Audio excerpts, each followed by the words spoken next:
Bom, vamos lá, pessoal. Semana passada a gente falou até ali na parte do sistema, né, da ativação dos sistemas neuromorais, os sistemas compensatórios, beleza?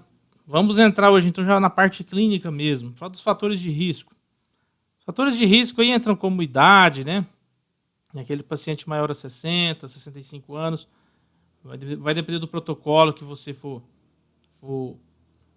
ter como teu guia, seu protocolo utilizado no Paraguai e no Brasil, beleza? Cardiopatias isquêmicas, valvopatias, hipertensão arterial sistólica, miocardiopatias prévias já, né? O paciente tabagista, o paciente obeso,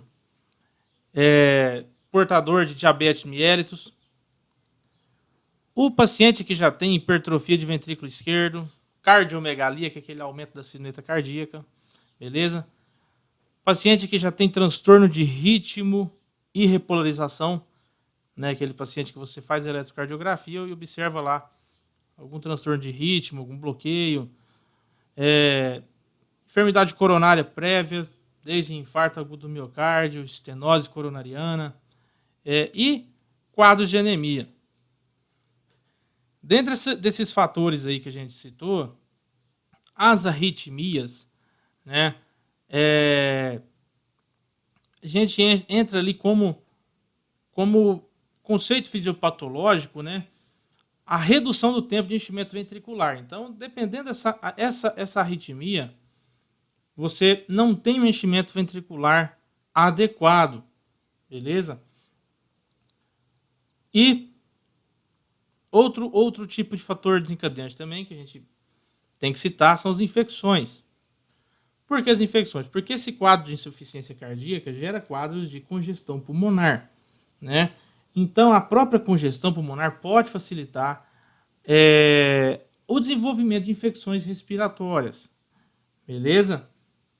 Então, você tem ali um pulmão que já está fragilizado ali devido àquela fuga extracelular, né? Está ali enchendo o pulmão.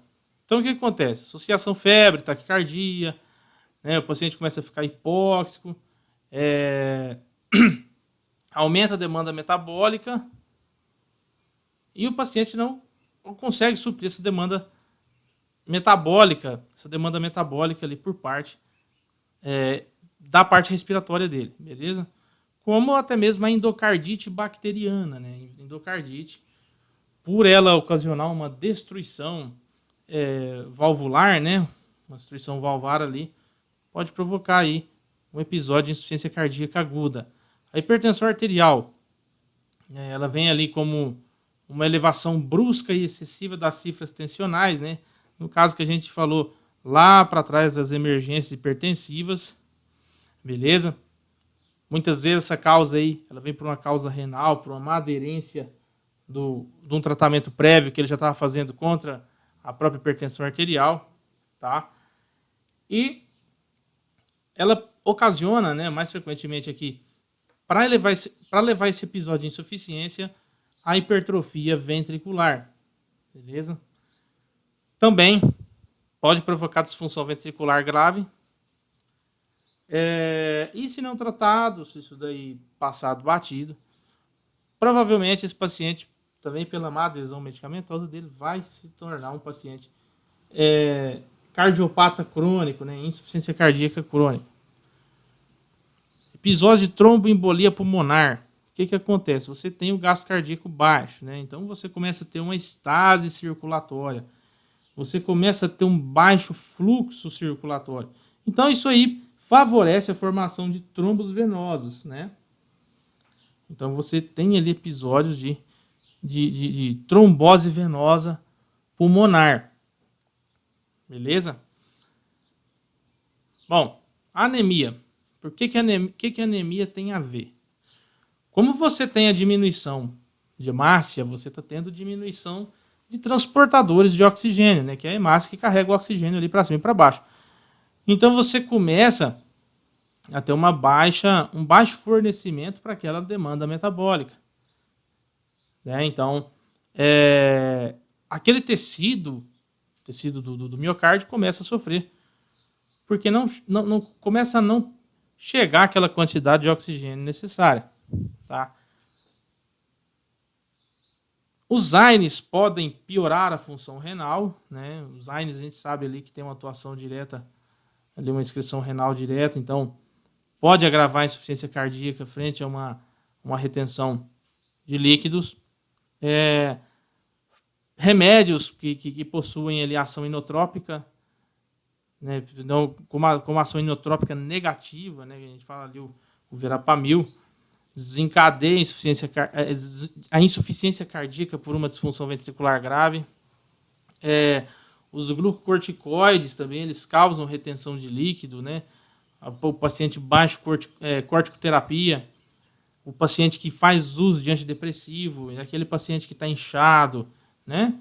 E o próprio paciente infartado também, né? O infarto, ele já gera uma insuficiência cardíaca, mas o infarto, o paciente não morre, não. O infarto, né? Ele ocorre ali a necrose, o sofrimento da musculatura miocárdica até chegar à parada cardiorrespiratória, precede-se ali algumas etapas, beleza? Então, o paciente infartado, ele cursa com insuficiência cardíaca e, secundariamente, depois lá, um choque cardiogênico, que é o que provavelmente vai levar a um prognóstico pior.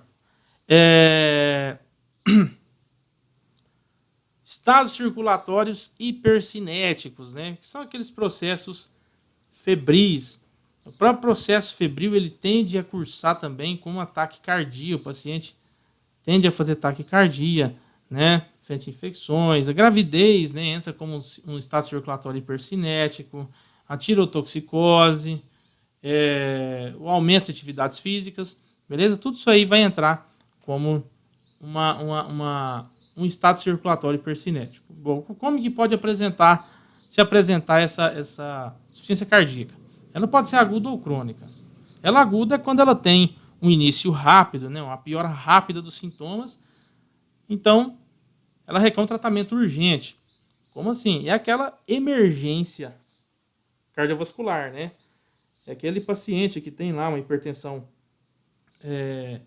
um quadro de encefalopatia hipertensiva, né? Aquele paciente infartado. Isso tudo vem ali de insuficiência cardíaca aguda, né? Um quadro agudo. E a insuficiência cardíaca crônica.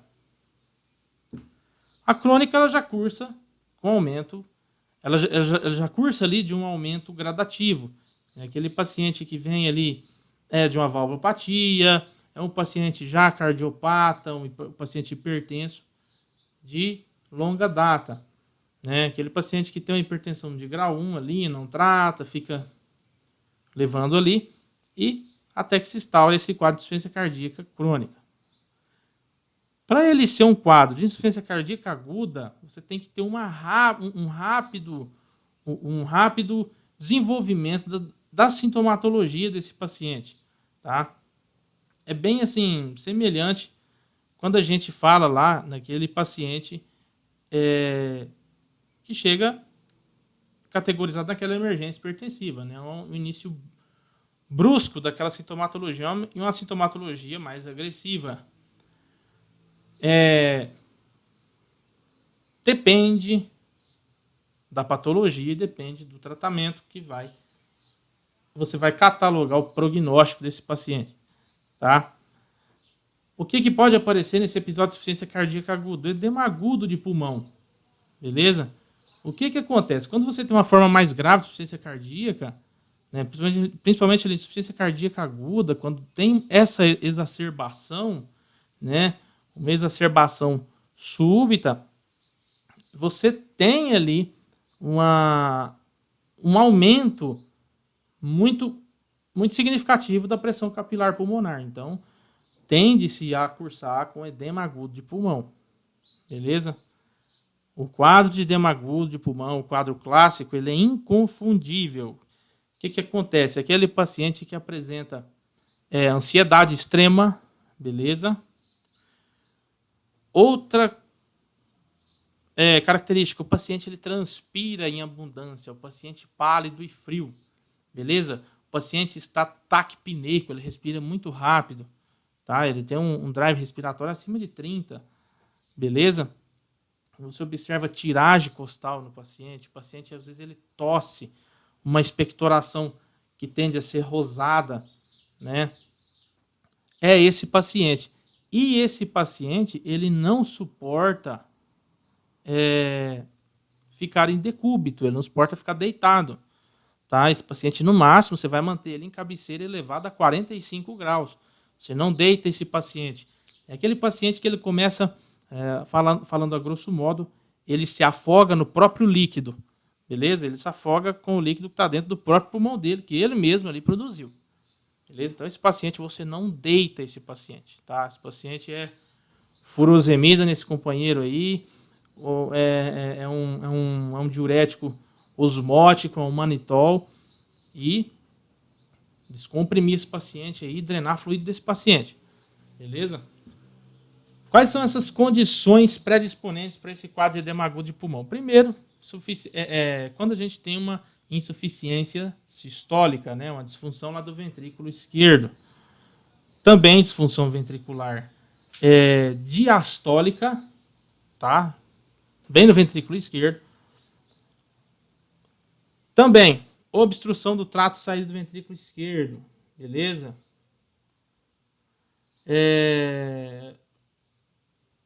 No caso ali, qualquer tipo de obstrução ventricular, beleza? Estenose mitral, lembra lá? Estenose mitral, fechamento da válvula mitral, né? E o paciente que tem ali síndrome de Perkin, o paciente que cursa com essa síndrome, Perkin não, né? Pickering. O paciente Pickering, ele é o hipertenso renovascular, beleza? Bem clássico isso daqui. Qual é a clínica que precipita isso daí? Cuidado. O paciente que chega no teu pronto-socorro dispneico, taquicárdico, tiragem costal, tossindo, taquipneia, tá? Aquele paciente que estava dormindo, acordou pela falta de ar, beleza?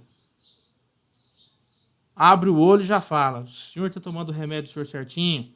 Está tomando diurético, beleza?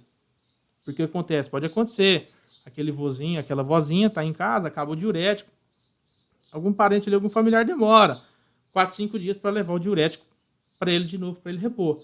Tá? Então, nesse episódio aí, ele está tendo uma má perfusão renal, um mal filtrado glomerular, ele pode cursar com esse quadro de edema agudo de pulmão. Então, o paciente que vem de crise hipertensiva, o paciente que vem ali de um infarto agudo de miocárdio, insuficiência aórtica, insuficiência mitral, beleza?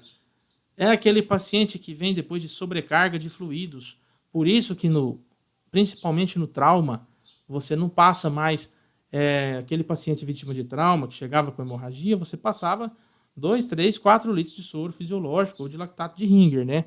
Hoje não, porque você reidratava o paciente, você tirava o paciente do choque hipovolêmico, mas você fazia edema agudo de pulmão no paciente. Então hoje você passa esse soro com o mais absoluto critério possível. Beleza? O episódio de insuficiência cardíaca direita, né? Quando a gente tem a falha do lado direito ali do coração, você tem ali uma falha no impulso que vai para essa circulação sistêmica até a circulação pulmonar, beleza? Então o sangue ele fica ali mais retido no sistema venoso sistêmico, é por isso que esse paciente ele vai ter vai apresentar mais para você edema periférico, né? Aquele paciente que vai edemaciar os braços, edemaciar as pernas, ele vai ter hepatomegalia, um inchaço do fígado, o fígado tá inchado, beleza? É aquele paciente que já vem ali de uma insuficiência de válvula tricúspide, o paciente que já vem ali de uma insuficiência de válvula pulmonar, tá? É o paciente que tem infarto no ventrículo direito, né? Miocardiopatia, principalmente insuficiência cardíaca esquerda persistente. Beleza? Então, essa clínica clássica aqui. Enfermidade pulmonar aguda ou crônica, como a pneumonia grave, a embolia pulmonar ou a hipertensão pulmonar, podem produzir insuficiência cardíaca direita, tá? Se domina corpo pulmonar. Então é esse paciente aqui, ó. Você tem um paciente com membros inferiores edemaciados, membros superiores edemaciados e hepatomegalia, aquele paciente que está com o fígado inchado, beleza? Daquele paciente que ele está meio cianótico, ele está com a boca meio roxa, ele está com o rosto meio roxo, você observa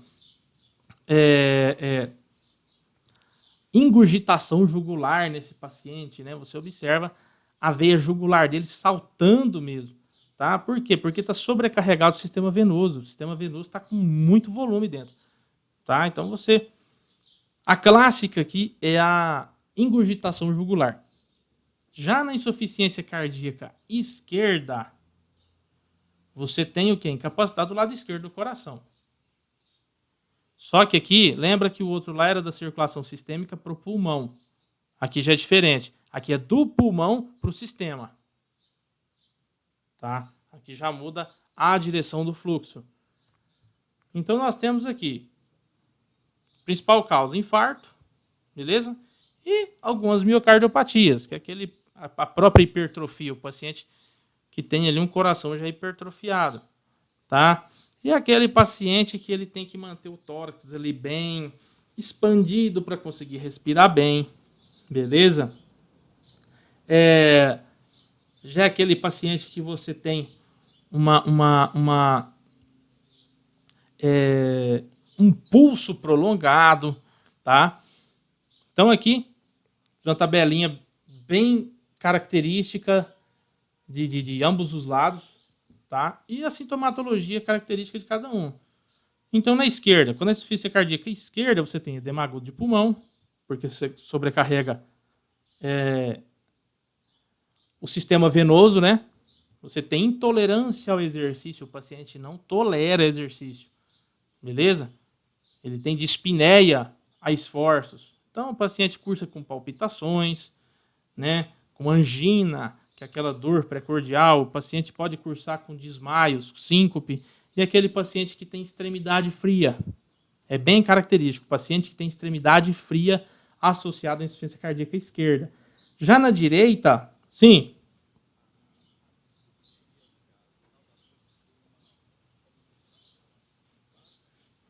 Não, a síncope seria porque você está com o sistema venoso carregado, né? Então, você começa a ter uma deficiência no sistema arterial.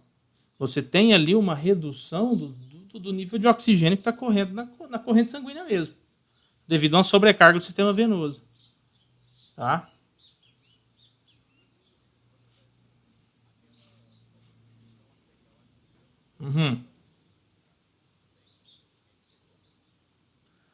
A obstrução arterial no membro inferior, como que é? Pergunta de novo aí.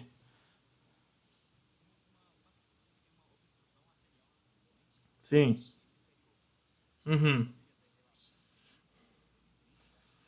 Não, se é no membro inferior. Não, se é no membro inferior, não. Se é no membro inferior, vai sofrer aquele membro mesmo ali. Isso, vai sofrer aquele membro. Ele vai necrosar, né? Ele vai começar a ter. Vai perder pulso, né? Você já não vai ter pulso palpável mais naquele membro. Você vai ter uma diminuição ou até mesmo um apagamento do enchimento capilar. Vai sofrer o membro mesmo. Então, vamos lá. Já na direita, lembra lá, ó, é o paciente ascítico, aquele paciente que começa a ter afetações abdominais, né? Órgãos abdominais. Lembra que aqui na direita na esquerda, né? É do sistema para o pulmão e na direita é o contrário. Então você tem aqui, ó, afetação de órgãos abdominais. É o paciente que começa a ter dor no fígado quando ele caminha, quando ele sobe escada. É aquele paciente que começa a apresentar ascite. O que é ascite? Aquele acúmulo de líquido intraabdominal, né? Que você começa a ter barriga d'água. Anasarca, que é o edema generalizado. Lembra lá em Anatopato 1? A gente viu os tipos de edema, né? Então aqui é o paciente anasárquico, né? A gente fala a característica do boneco da Michelin. O paciente é igual aquele bonequinho da Michelin. O paciente não abre nem o olho direito, de tão inchado que ele está. Ele tem edema periorbitário, ele tem... Ele está todo edemaciado, esse paciente. Então, o paciente tem edema periférico postural. Doutor, eu sentar, minhas pernas incham. Beleza? Doutor, não posso viajar com meus pés incham. Tá? Então, aquele paciente... Isso. É aquele paciente que ele tem varizes, né? Pulsáteis, aquelas veias varicosas pulsáteis, e ele tem também aqui refluxo hepatojugular. Você consegue sentir aquele pulso hepático, né? Ali mais ou menos no epigastro do paciente. Tá? É um paciente que já tem já tem uma clínica, ele já te apresenta uma sintomatologia hepática também. Beleza? Para diferenciar a insuficiência de alto gasto e baixo gasto, como é que a gente faz aqui? Simplesmente pela patologia de base que ele carrega. O que acontece? De acordo com o volume, né? Lembra lá. O paciente que ele tem a insuficiência de alto gasto é aquele paciente que tem... Quando ele de uma forma infrequente, ele precisa ter um volume muito excessivo. É aquele paciente anêmico. É aquele paciente que tem que ter mais volume. Né? É aquele paciente que tem um déficit hemático. Beleza? Então, alguma dúvida até agora, gente? Outro paciente é aquele paciente que tem tireotoxicose. O que é isso, doutor? É o paciente que... Vamos lá. A tireotoxicose, vamos falar de uma forma mais simples possível, né? É o paciente hipertiroídico. Beleza? É aquele paciente que apresenta fome excessiva, está sempre fadigado, ele está suando demais, palpitação, tá? A tireotoxicose, ela geralmente vem ali associado ali a um descontrole no hormônio tiroidiano, a produção excessiva, né? É o hipertireoidismo.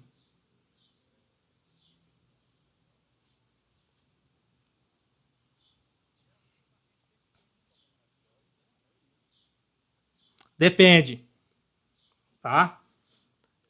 Depende, não é aquele negócio.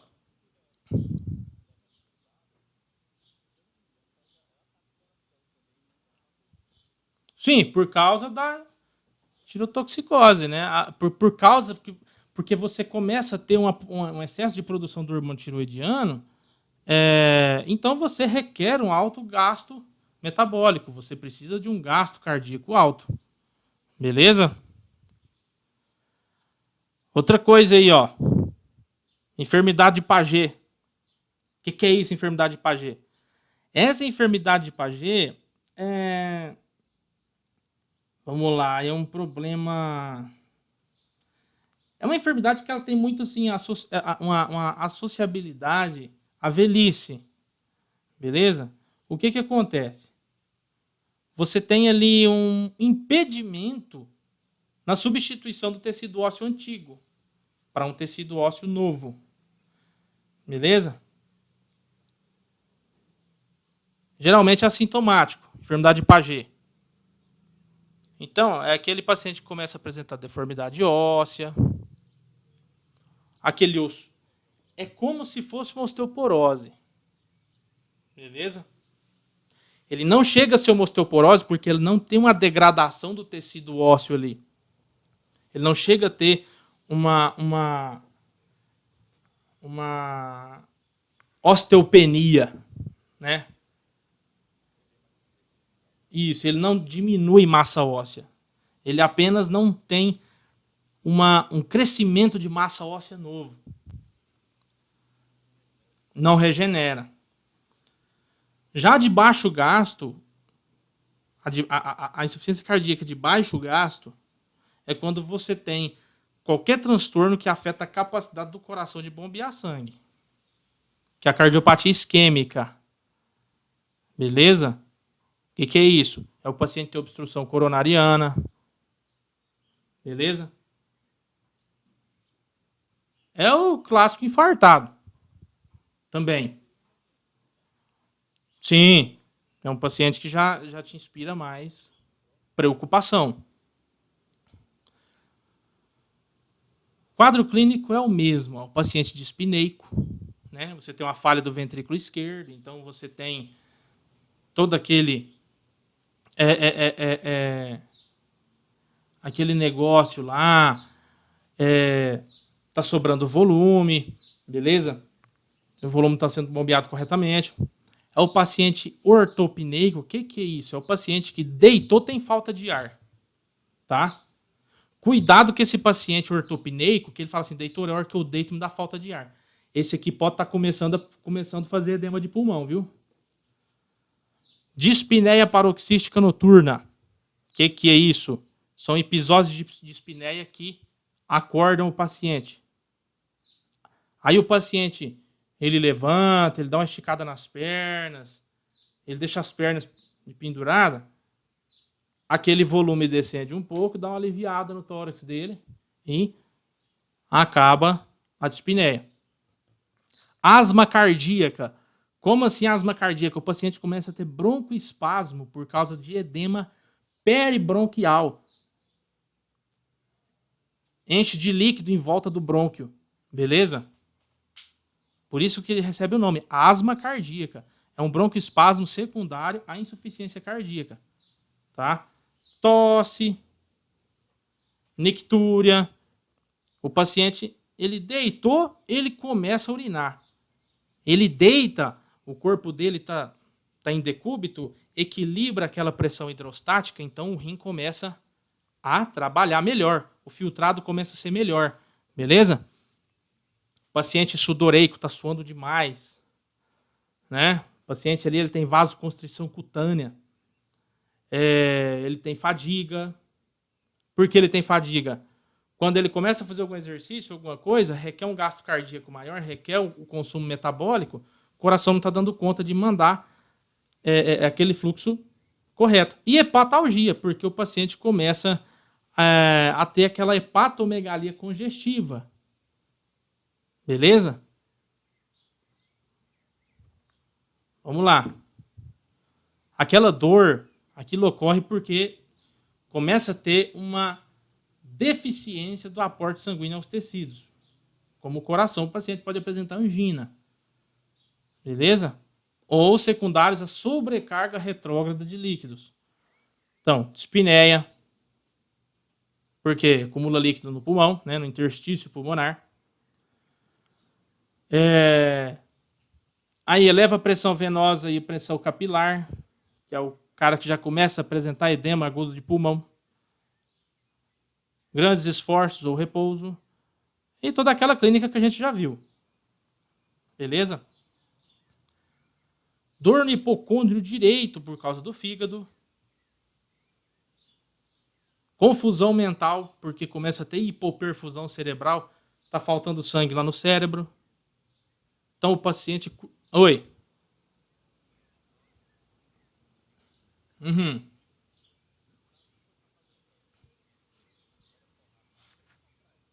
Não, a palpação mesmo embaixo do reborde costal direito. Você já vai sentir, sim, você vai sentir ali fígado, você já vai palpar o fígado ali. Você sente a borda do fígado perfeitamente. Palpação ali de leve, vai sentir o fígado inchado. O paciente também ele vai estar com a barriga bem estufadona. Ele vai estar acítico, provavelmente. Já vai estar com acite. Tá? Confusão. Já, dependendo se já tiver tendo compressão ali, já faz uma paracentese e dá uma drenadinha, né? O paciente com demência, tá? Começa a apresentar episódios de demência.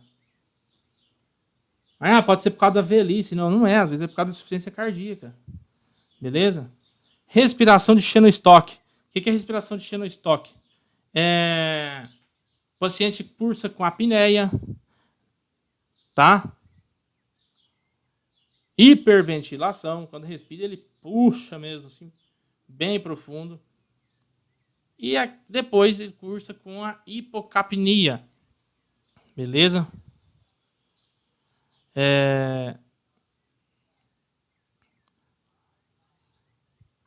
Deixa eu ver se eu acho um material aqui dessa respiração de Cheyne-Stokes.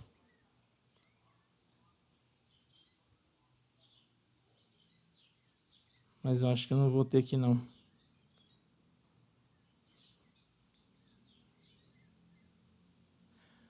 Resumindo, a respiração de Cheyne-Stokes, o paciente ele começa a ter aqueles períodos de hiperventilação, né? Ele começa a respirar rápido.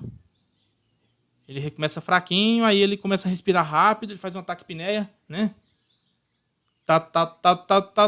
E vai diminuindo o volume, e aí ele entra na apneia.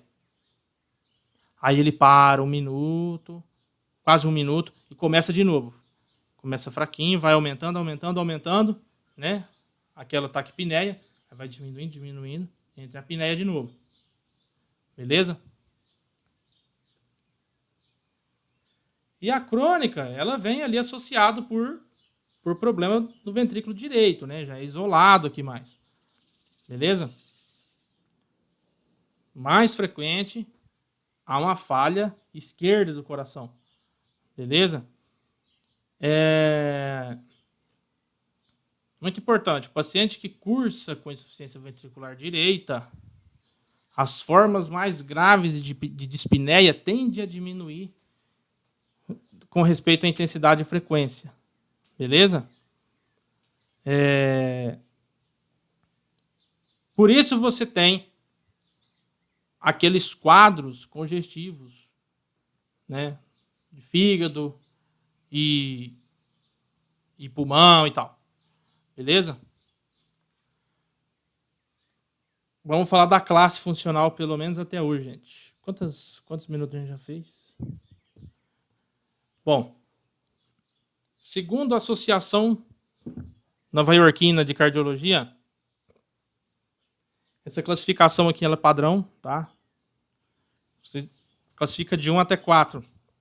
Então, a classe 1 é aquele paciente que tem insuficiência cardíaca, mas ele segue a vida normal. Ele não tem falta de ar, ele não tem fadiga, tá? Segue o baile, normal, de boa.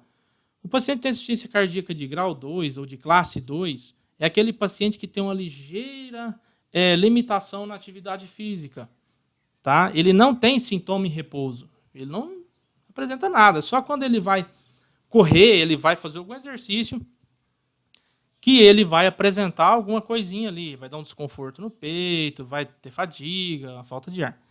Já a classe 3, o que acontece? É aquele paciente que tem, ainda em repouso, ele não apresenta essa sintomatologia, mas a exercícios moderados, né?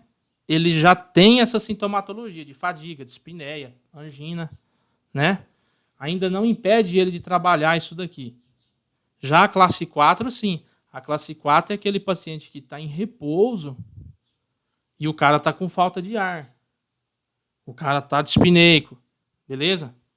É aquele paciente que está com a mão debaixo da costela, assim, ó, para dar uma expandida no tórax para conseguir respirar direito. Beleza? O que acontece?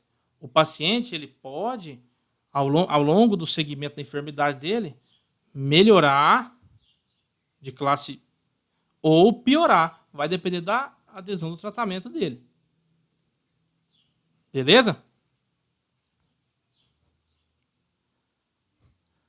Pessoal, vamos terminar. Falta só 3 slides, ó. Vamos acabar agora já, né? Tá aparecendo aí pra vocês ainda ou parou de projetar? Parou, né? Falta só 3 só.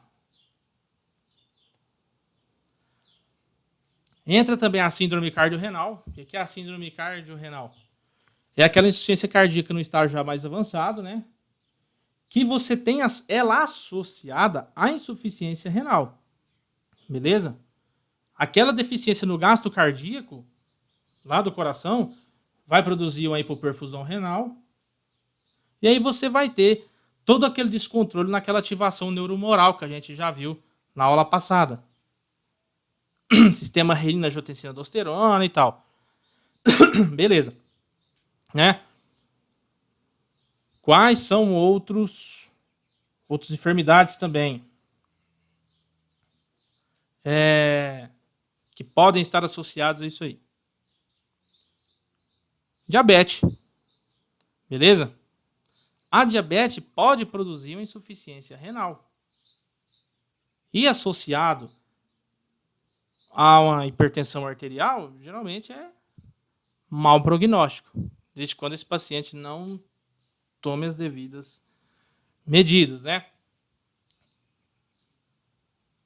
É complicado. O que acontece? A presença, como que o livro nos fala? A importância da síndrome cardiorrenal se deve a que sua presença piora de forma notável o prognóstico do paciente. Beleza? Também a sintomatologia da insuficiência cardíaca dificulta o tratamento. Beleza? Então você começa a ter um aumento de creatinina, porque o rim está falhando também. Você começa a ter um aumento na creatinina sérica, então você tem que reduzir a dose do inibidor da enzima conversora de angiotensina. Beleza? E você começa a favorecer a resistência aos diuréticos. Então passa que o diurético começa a não fazer efeito. Beleza? Fatores prognósticos de insuficiência cardíaca. O que pode piorar a situação? O paciente idoso, o paciente que já tem outras comorbidades, que é, como a gente teve de exemplo, o diabético. Né? A causa dessa insuficiência cardíaca, se é por uma causa lá de insuficiência, pode ocasionar uma insuficiência cardíaca. Não dizemos uma insuficiência cardíaca, mas uma diminuição daquele volume que está saindo pelo alargamento do calibre ali, aquela disfunção. Disfunção não. Aquele aneurisma de aorta, né? A classe funcional. Então, o paciente, quanto maior a classe funcional que ele está alocado, pior o prognóstico. Os níveis péptidos natriuréticos, como vai estar aquela carga hormonal do paciente e tal. E a fração de ejeção. A fração de ejeção, quando está acima de 50%, 55%, está de boa, o paciente está normal. Mas quando esse paciente tem uma fração de ejeção muito baixa, isso já se torna um problema maior. Beleza? Nós temos critérios de diagnóstico. Esses critérios se dividem em maiores e menores. Né? São os critérios de Framingham. Vamos lá. Isso aqui a gente tem que saber. Beleza? Os critérios de Framingham funcionam assim. Você tem critérios maiores e que se dividem em dispneia paroxística noturna, que é aquele paciente que acorda na madrugada com dispneia. Distensão venosa jugular, aquele paciente que está saltando a veia jugular dele, você vê pulso na veia jugular. O paciente que tem estertores, né? Você vai fazer a auscultação, você observa ali estertores. Você observa ali cardiomegalia, o aumento da sineta cardíaca, edema agudo de pulmão, ritmo de galope, né? Você escuta terceiro ruído na tua auscultação. Aquele paciente que tem um aumento de pressão arterial, mas ainda a pressão está ali mantendo seus 16, né? Refluxo hepatojugular positivo. Beleza? Esses são critérios maiores. Critérios menores. Oi?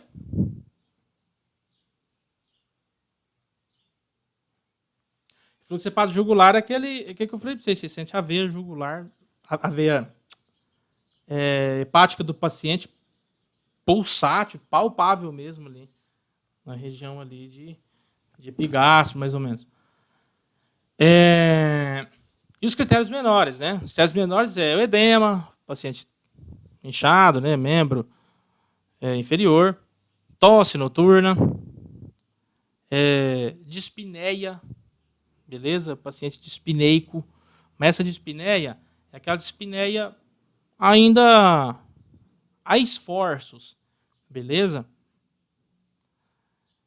Hepatomegalia, paciente com o fígado inchado. Derrame pleural, aquele paciente você tem que drenar ele, tá? Fazer toracocentese. Quando esse paciente tem uma capacidade vital diminuída a 1/3, ou no protocolo brasileiro, né? No protocolo brasileiro não, no nome em português você vai achar ele como capacidade funcional, né? 1/3 da máxima registrada. E o paciente taquicárdico, né? Aquele paciente que mantém uma frequência cardíaca acima, igual acima de 120 batimentos por minuto. Beleza. Entre critérios maiores e menores, tem ali perda de peso de aproximadamente ou mais de 4,5 kg depois de 5 dias de tratamento. Mas como que eu fecho o diagnóstico frente a essa tabela de critério de Framingham? Eu tenho que fechar isso aqui tudo? Não. Para eu ter um critério, para eu ter um diagnóstico fechado de insuficiência cardíaca, eu preciso pelo menos de 2 critérios maiores, beleza? Grava bem. Eu preciso de 2 critérios maiores ou um critério maior e 2 critérios menores. Então, um exemplo. Se eu tenho um paciente que chega lá e fala assim, doutor, eu estou acordando com falta de ar toda noite. Beleza? E você observa estertor, observa cardiomegalia na radiografia, beleza, você já preencheu 2 critérios maiores aí. Fechou o diagnóstico. Ou aquele paciente chega assim, doutor, tal. Vamos usar outro aqui. Edema agudo de pulmão. O paciente chega com quadro de edema agudo de pulmão. Aquela clínica braba lá de trás do edema. Então, eu já tenho um critério maior.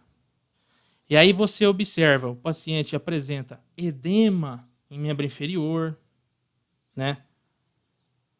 O paciente apresenta taquicardia, é o paciente tendencioso a taquicardia, ou, vamos tirar a taquicardia, vamos pôr hepatomegalia, você palpa o fígado abaixo do reborde costal ali. Então você tem um critério maior e 2 critérios menores. Fechou. Beleza? Então, mais uma vez, por quem quiser anotar, um critério maior e 2 menores, ou 2 critérios maiores, para você fechar o diagnóstico. Quando esse paciente tem uma apresentação sintomatológica em repouso, que é aquele cara que tem classe 4 lá, na classificação funcional, é um paciente que tem um prognóstico de 30%. A gente tem ali taxas de mortalidade de 30% a 70%. É um prognóstico um pouquinho pior. Já o paciente que tem classe funcional mais baixa, né, a taxa de mortalidade é bem menor. Beleza? Alguma dúvida, pessoal? Tá de boa?